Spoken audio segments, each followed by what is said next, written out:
Muy bien, vamos a empezar hablando que es la materia, ¿sí? La materia es todo aquello que nos rodea y ocupa un lugar en el espacio y tiene masa. También posee una determinada cantidad de energía y está sujeto a interacciones y cambios en el tiempo que pueden ser medidas, ¿sí?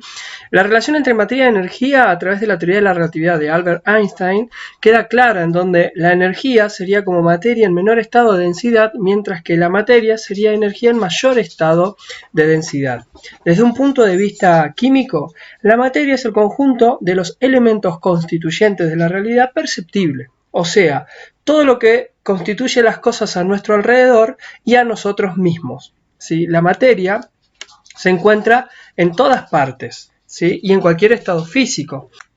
Hay materia en el aire que respiramos, en un vaso de agua, todo lo que vemos, sentimos y tocamos es materia. La materia se presenta generalmente en forma de cuerpo, ¿sí? Un cuerpo material es toda porción limitada de materia. Los distintos tipos de materia que forman los cuerpos son lo que se llaman sustancias, ¿sí? Materia, cuerpo y sustancia parecen íntimamente unidos, lo que a veces puede llegar a confundir, pero no es lo mismo materia, cuerpo y sustancia. Hay que tener en cuenta que cada tipo de material tiene propiedades o características que lo hacen diferente del resto de los materiales, ¿sí? Por ejemplo, alguna forma de clasificar a los materiales puede ser según su estado de agregación, por ejemplo, en sólido, líquido, gaseoso o plasma. También según la forma en la que se obtiene, de manera natural o de manera artificial. Un material se puede usar para fabricar distintos objetos y un mismo objeto puede estar fabricado con diferentes materiales, ¿sí? Por ejemplo, una regla puede ser de madera, de metal, de plástico. Y también hay que tener en cuenta que el tipo de material que se usa para fabricar un objeto depende de sus propiedades, ¿sí? Por ejemplo, para hacer paraguas necesitamos de una tela impermeable. Esto es una propiedad de ese material para que pueda ser útil como paraguas, ¿sí? Ahora veamos algunas de las propiedades de la materia. Los materiales que existen en la naturaleza se distinguen por sus propiedades, ¿sí? Ejemplo, podemos distinguir el vidrio de otros materiales porque podemos considerar su transparencia o su dureza.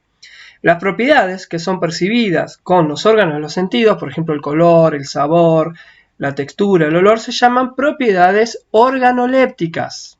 Pero también podemos encontrar propiedades específicas de la materia, ¿sí? Como por ejemplo la ductibilidad.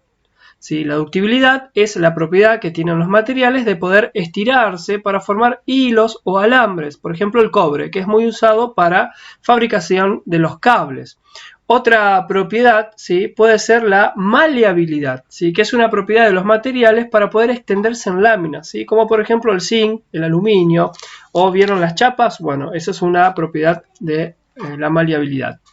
Plasticidad y elasticidad son dos propiedades, ¿sí?, que tienen los materiales con respecto a cuando su forma se modifica al aplicar una fuerza. Es decir, si yo aplico una fuerza sobre un material y el cambio es permanente, se dice que el material es plástico. Sin embargo, si yo luego de retirar la fuerza que estoy ejerciendo sobre el cuerpo, este vuelve a su forma original, se dice que es elástico, ¿sí? Ejemplo de esto, yo agarro un pedazo de arcilla, lo aprieto y queda deforme. Agarro la goma de borrar, la doblo y suelto y vuelve a su lugar, a su estado original. Entonces la goma es elástica y la arcilla es plástica. Después tenemos la tenacidad. Es la resistencia que opone un material a romperse o a deformarse cuando se ejerce una fuerza sobre él. Por ejemplo, el acero. La fragilidad es la propiedad por la cual un material tiende a quebrarse y fragmentarse cuando se lo golpea. Ejemplo de esto, el vidrio. La conductividad puede ser conductividad eléctrica, que es la propiedad que tienen los materiales de conducir la corriente eléctrica, y puede ser térmica, que es la propiedad que tienen los materiales de conducir el calor. Tanto los conductores del calor como de la electricidad, los mejores conductores son los metales. Razón por la cual, por lo general, la madera es un buen aislante o un mal conductor de electricidad, y en la cocina la mayoría de los mangos que se usan para cocinar son de madera. Después tenemos la dureza. La dureza es la resistencia que opone un material, ¿sí?, para ser rayado por otro.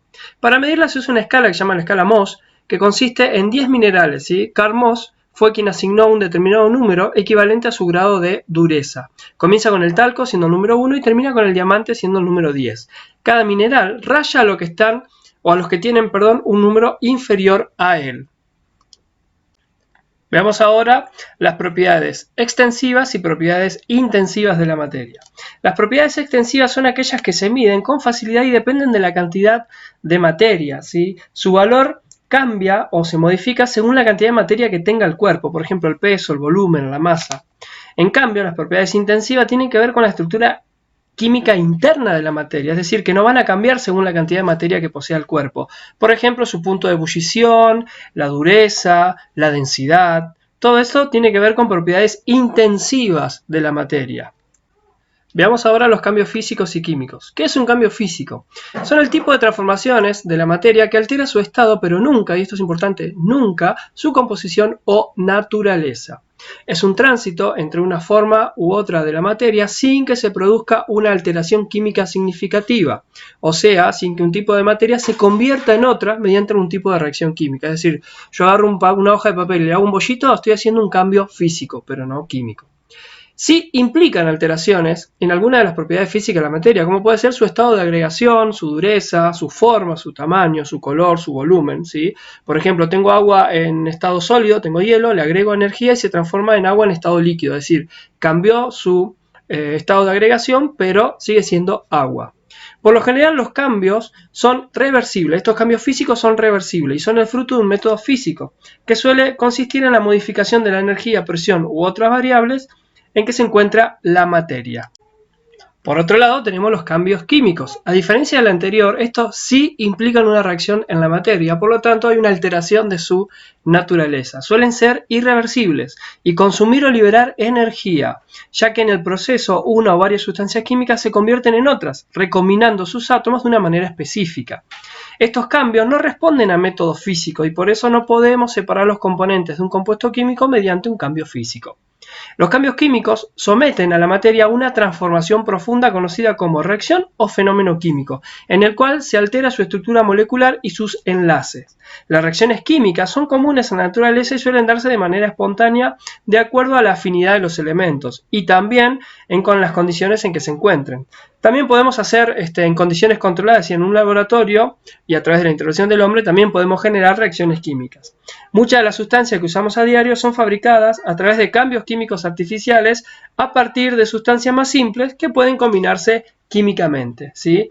Cualquier reacción química es un ejemplo de un cambio químico. La respiración, la lluvia ácida, la formación de sales, la descomposición del ozono son ejemplos de cambios químicos.